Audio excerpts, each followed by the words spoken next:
m'appelle Guillaume Jauvert, j'ai 30 ans, je suis charpentier en éco-construction et je travaille dans une société coopérative qui s'appelle Tiers Habitat, en Loire-Atlantique, à Ligné exactement.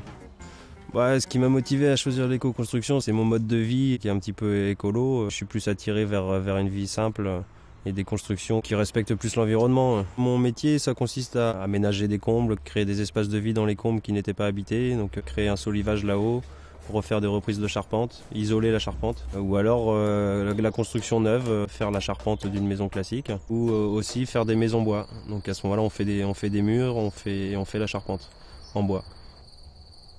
Beaucoup de métiers du bâtiment sont concernés par l'éco-construction. À chaque niveau, on peut utiliser des matériaux naturels. Une construction bois va réguler l'hygrométrie, par exemple. Le bois est capable de réguler la vapeur d'eau dans une pièce, parce qu'il va absorber et recracher. On fait des murs qu'on dit perspirants, c'est-à-dire qui permettent d'évacuer toute la vapeur d'eau qu'il y a à l'intérieur d'un bâtiment, qu'on crée quand on respire et quand on toutes nos activités. Ça crée une qualité de vie dans le bâtiment qui est intéressante.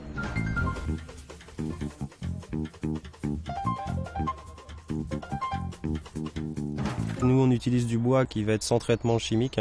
On utilise du bois qui est naturellement résistant aux champignons et aux insectes. Nous, en l'occurrence, on utilise beaucoup de Douglas. Mais il y en a d'autres, il y a le mélèze, l'épicéa, et on peut utiliser d'autres types de bois.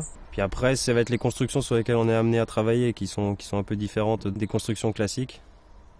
Par exemple, faire une structure en bois pour accueillir des ballots de paille, une maison en paille. Donc là, c'est une structure qui est un peu particulière et qu'il faut étudier en fonction du matériau qu'est la paille. Il y a des petites nuances qu'en charpente classique, on n'a pas trop. Là, on pousse un peu les études un petit peu plus.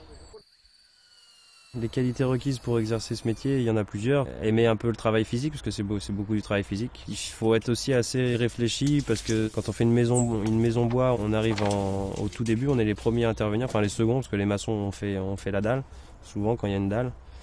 Et nous, on monte une ossature qui, après, viendra travailler tout un tas de corps de métier. Les huisseries se poseront, les électriciens, les plombiers viendront travailler après. Et donc, on a une certaine responsabilité de faire les choses bien au début pour pas que ça se passe mal par la suite.